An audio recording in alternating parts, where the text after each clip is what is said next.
Comme chaque mois, j'investis une certaine somme d'argent. On va voir tout de suite quelle position j'ai pu renforcer ou des actifs que j'ai décidé tout simplement de dire au revoir. Ciao ciao.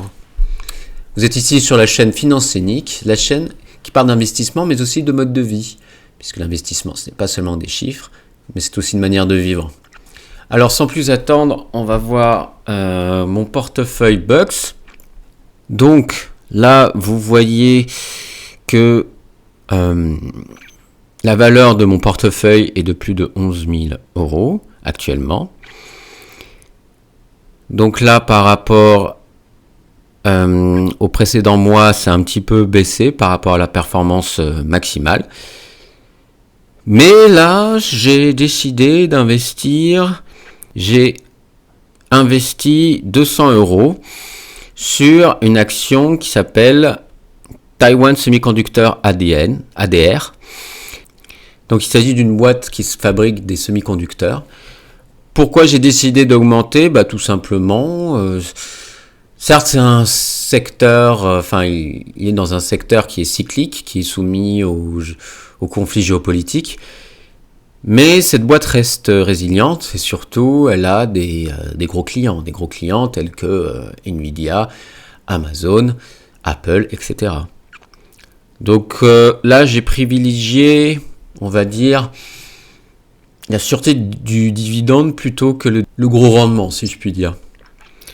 Et donc là, résultat, performance globale de presque 1 000 €. Bon, je crois que c'est peut-être à peu près, on va dire...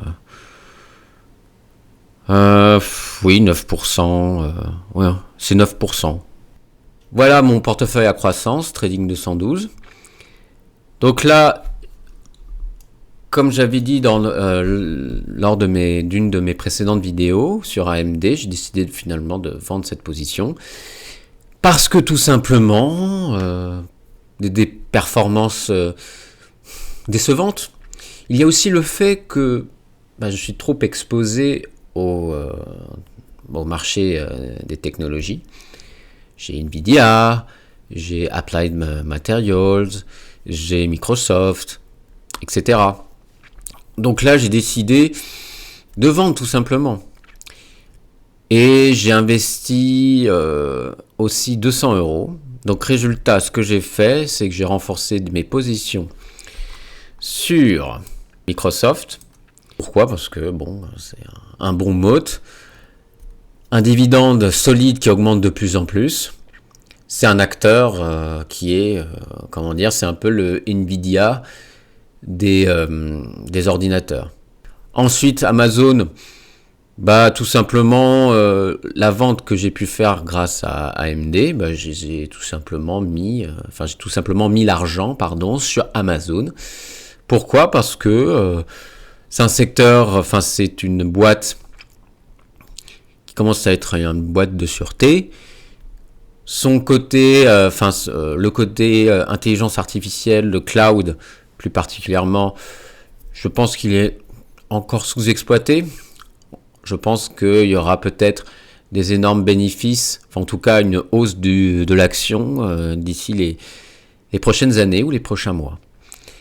Et enfin, j'ai décidé de renforcer Waste Management. Pourquoi ? Parce que ça propose un dividende solide, mais c'est surtout parce que c'est un secteur défensif lié au recyclage.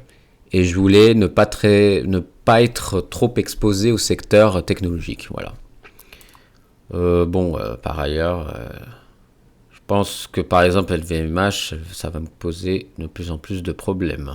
Mais bon, on verra bien. Voilà. Ensuite, donc sur le portefeuille Trade Republic, j'ai décidé donc de mettre 150 €. Et donc, toujours dans ma volonté de créer un portefeuille résilient, un portefeuille antifragile, j'ai décidé de mettre 150 € sur un ETF, mais un ETF obligataire. Euro-Gov Inflation Linked. Donc en fait, c'est pour me protéger de l'inflation européenne. Donc là, c'est en augmentation depuis, on va dire, 2022.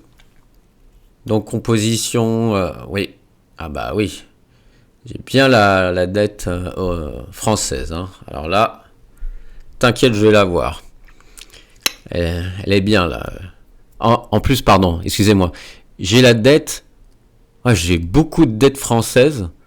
Bah oui, parce que bon, la France va être bientôt en banqueroute. C'est pour ça que bon, c'est bien aussi de renforcer ce genre de valeur, hein, puisque d'autant plus que il me semble que l'inflation va peut-être revenir à la hausse.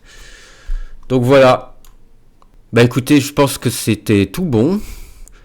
N'hésitez pas à enclencher la cloche de notification. J'ai donc un lien Moning qui permet de synchroniser donc vos portefeuilles, de rechercher différents actifs, même des cryptos. J'ai aussi un lien Realty qui permet donc d'investir dans l'immobilier fractionné grâce aux crypto-actifs. Et voilà, et n'hésitez pas à me suivre sur X. Voilà, bah écoutez, je vous souhaite une bonne journée. Ciao.